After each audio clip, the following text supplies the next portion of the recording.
I often think of Harry when I'm reflecting upon how vile British newspapers are, and the fact that they have and can successfully turn the British public against someone so obviously deserving of both support and admiration. It's not a very flattering picture of the British public, is it? But the effort put into, for various reasons, all of them pretty unpleasant, turning the British public against that little boy, who went off, of course, to serve Queen and country in potentially fatal circumstances in Afghanistan. And if you ever doubt the power that British journalism has to destroy the reputations of good people or to malign the reputations of decent men and women, then just have a little look at the Duke of Sussex. Until relatively recently, he would appear in newspaper articles as part of a set of problems that also contained his uncle, Andrew Mountbatten Windsor. And even at the time, I found myself thinking that this is beyond bonkers. I mean, someone who, for many members of the UK establishment's greatest offence was simply to fall in love with a woman of colour. How on earth you can put him on the same page as somebody who retained contact with a convicted paedophile long after the paedophile was convicted and misled pretty much anyone who asked about it for years subsequently? It's extraordinary, isn't it? Hello everyone, it's Brian here. Thank you so much for joining me today, and I really hope you all are having an amazing time. So that is the amazing James O'Brien, who has stood by Prince Harry and Meghan's side from day one. This is a UK journalist who has never budged to speak negatively about Prince Harry and Meghan whatsoever. He's always been so positive about Harry and Meghan ever since the day I knew him. I know some UK journalists have been going back and forth. One time they're like speaking negatively about Prince Harry, and then another time they are speaking positively about them. But James O'Brien has been very consistent in speaking so positively about the Duke and Duchess of Sussex. And I can say he's actually a man of integrity. And I actually love how he praises Prince Harry's work. He actually speaks the truth of what Harry has done. And in this video that you just saw, he was basically just condemning the UK media, how they have lied to the UK public, or how much they have had influence on the UK public on them being negative towards Prince Harry. Because that is exactly what has happened, right? But I can't only blame the UK media, because we all know if it wasn't for the royal family, then the UK media would not be speaking negatively about Prince Harry and his wife the way they have. So it's obviously a bigger part, the royal family who've done this. They threw Harry and Meghan to the wolves, and they gave the UK media a go ahead to speak negatively about them the way they did and the way they continue to do to this day. But seeing people like James O'Brien, who have a huge platform, people who have so many people listening to them, actually advocate for Prince Harry's work, saying that Harry did this, he served in the military, he didn't do anything negative, and all this hatred that is being piled towards him is not just. I love seeing that. And everything James said in this video is actually very, very true. So let's go through what James actually said here. So James O'Brien says how he often thinks about how the British newspapers and the fact that they can successfully turn the British public against someone who is obviously deserving of both support and admiration, and that is Prince Harry. I love how he quotes that Prince Harry actually deserves a support and admiration, because yeah, this is a man who's been very honorable. This is a man who literally has stood on the right side of history from day one. Prince Harry is the one who has fought the UK media, right?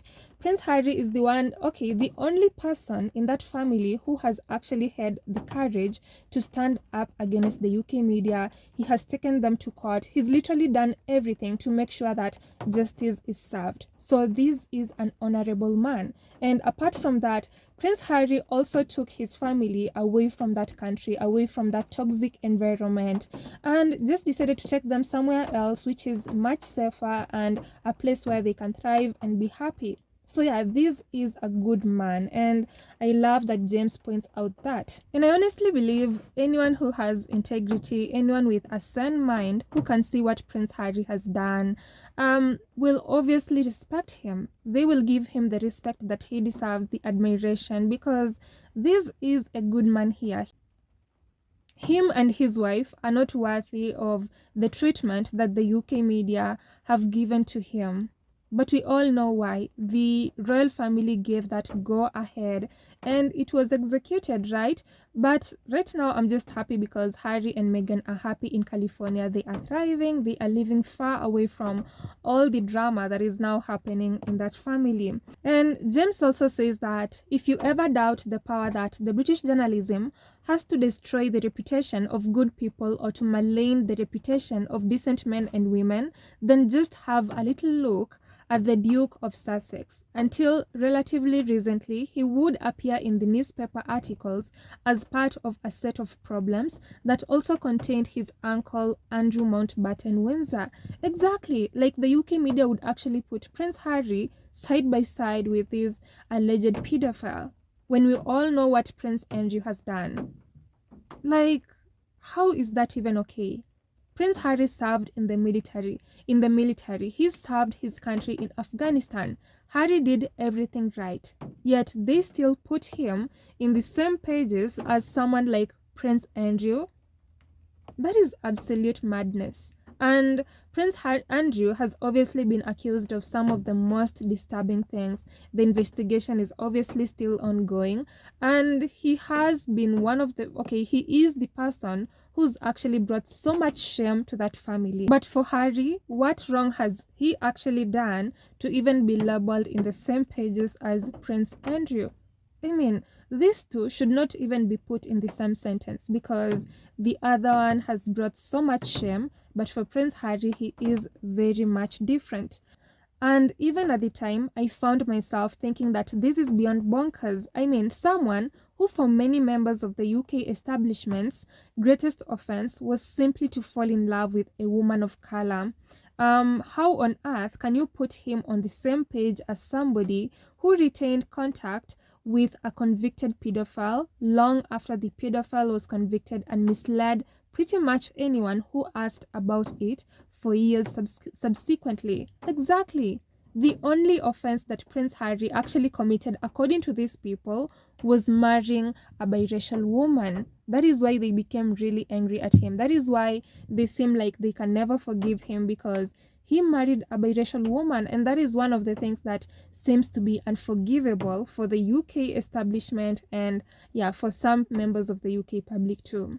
And thankfully, James is actually pointing that out because we all know exactly why these people hate Prince Harry. We know exactly why they hate him and his wife. It's because he married a biracial woman. And every time they try to say otherwise, you just know they are lying because what other offense did Prince Harry commit? What exactly did he do? None of these people can even mention what Harry did. Others will run and say, it's because he betrayed his family, it's because he aired his family's dirty laundry. But wait, even before Harry and Meghan left, even before the Oprah interview, before the Netflix documentary, before a Spare, this media was still hounding Harry and Meghan. Even the haters were still hounding them. Way before Prince Harry and Meghan even spoke up. So no, it wasn't about them speaking up. It was about who Meghan was and Prince Harry marrying her. That is it. It was the hatred that these people actually felt for Harry and his wife. Well, especially for Meghan, and it was extended to Prince Harry because he married this biracial woman. All of this hatred mostly comes from a point of racism. These people are just purely racist. And oh my god, I just love that Harry and Meghan actually far away from the UK media, and all of these haters. Right now, they are thriving. Obviously, they are doing so well in California, while the haters continue to seethe and say nasty things about them. But what matters is that Harry and Meghan are actually just happy. That environment in the UK was very much toxic. They did nothing to deserve any of that hatred. They did nothing to deserve the hounding, and still to this day, the UK media are talking negatively about them. And thankfully, right now, they can't use Harry and Meghan as a distraction because they are not in that family. Imagine right now with everything that is happening in the royal family, who would have been a perfect scapegoat? Obviously, Harry and Meghan. They would be they would be thrown under the bus just to save the images of people like Prince Andrew. But at least right now they are so far away, and any attempt to do that is going to be futile because they can't get images of Harry and Meghan that easily. They can't leak against them that easily because they don't have access to them. So yeah, I'm just happy that Harry and Meghan are so far away from this toxic environment. So yeah, I don't know about you also. What do you all think about what James O'Brien said? So let me know your opinion on that. Then I'll see you on the next episode. You all have a wonderful time. Goodbye.